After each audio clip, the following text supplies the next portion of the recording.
প্রিয় মাধ্যমিকের ছাত্রছাত্রীরা, আজকের তোমাদের দ্বিতীয় পর্যায়ক্রমিক মূল্যায়নের আরও একটি সেট নিয়ে আলোচনা করব।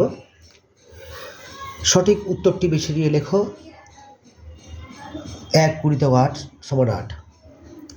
প্রথম প্রশ্ন, ওই চোখ কি হরিদার চোখ হতে পারে? বক্তাকে শিবতোষ, অনন্ত, ভবতোষ, অনাদি। পরের প্রশ্ন, পলিটিক্যাল সাসপেক্ট সব্যসাচী মল্লিককে হাজির করা হয় অপূর্বর সামনে, জগদীশবাবুর সামনে, পুলিশ অফিসারের সামনে, নিমাইবাবুর সামনে।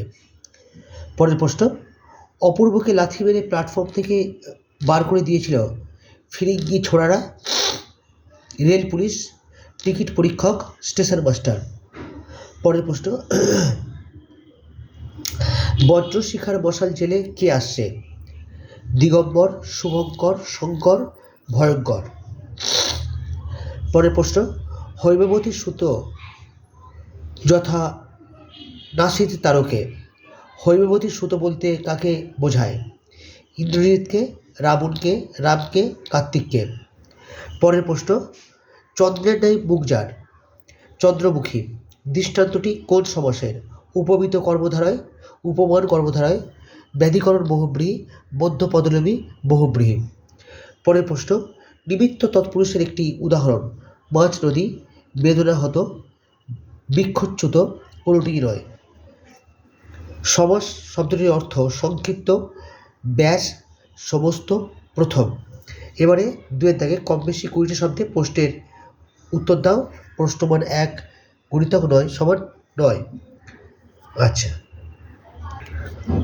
প্রথম প্রশ্ন, গিরিশ মহাপাত্রের ট্যাগ ও পকেট থেকে কী বার হয়েছিল? দ্বিতীয় প্রশ্ন, চমকে উঠলেন জগদীশবাবু। জগদীশবাবু চমকে উঠেছিল কেন? তলোয়ারকর চিন্তিত হয়েছিল কেন? ত্রস্ত জটা বলতে কী বোঝানো হয়েছে? লক্ষ্মীদেবী মেঘনাথকে কী জানিয়েছিলেন? বহুব্রী সমাসের নাম বহুব্রী কেন? নিত্য সমাসকে নিত্য বলার কারণ কি? একশেষ দ্বন্দ্ব সমাস বলতে কী বোঝো বা কাকে বলে? উদাহরণ দাও। বর্তমানে কোন দ্বিগু সমাসের প্রচলন নেই? এবার চলে যাব আমরা পরের প্রশ্নে। পরের দাগে কম বেশি 60টি শব্দে যে কোনো একটি প্রশ্নের উত্তর। প্রশ্নমান 3 × 1 = 3। প্রথম প্রশ্ন, আমার বুকের ভেতরেই যে সব তীর্থ। কে কাকে বলেছেন? বক্তা কিভাবে বৃত্তের প্রতি মোহকে তুচ্ছ করেছেন? পরের প্রশ্ন, বিদায় এবে দেহ বিধুমুখী। বিধুমুখী কাকে বলা হয়েছে? কেন বিদায় চাওয়া হয়েছে? কম বেশি 150 শব্দে নিচের প্রশ্নের উত্তর দাও। প্রশ্নের মান 5×2 = 10। আচ্ছা, এই পত্রের মর্ম সভাসদদের বুঝিয়ে দিন। এখানে কোন পত্রের কথা বলা হয়েছে সেই পত্রের বিষয় সম্পর্কে বুঝিয়ে লেখো। অথবা বাংলার ভাগ্যাকাশে আজ দুর্যোগের ঘনঘটা। দুর্যোগের ঘনঘটা বলতে কী বোঝানো হয়েছে? এই দুর্যোগ কাটানোর জন্য কি চেষ্টা করা হচ্ছে? পরের প্রশ্ন, দাঁড়া তোর ওষুধ আমি পেয়েছি। এখানে কোন ওষুধের কথা বলা হয়েছে? তাকে ওষুধের সঙ্গে তুলনা করার কারণ কি?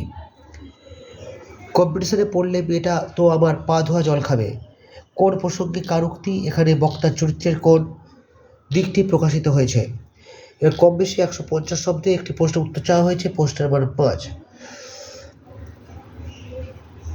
পরধর্ম ভয়াবহ, ললাটের লেখা তো খণ্ডাবে না।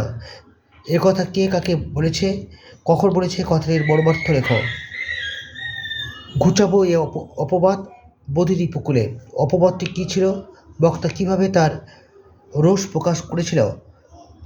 অপবাদ ঘোচানোর জন্য তিনি কী করলেন? কম বেশি 150 শব্দে যে কোনো একটি প্রশ্নের উত্তর। প্রশ্নের মান 5। প্লাস্টিক দূষণ প্রতিরোধে বিদ্যালয়ের ছাত্ররা এ বিষয়ে একটি প্রতিবেদন লেখো।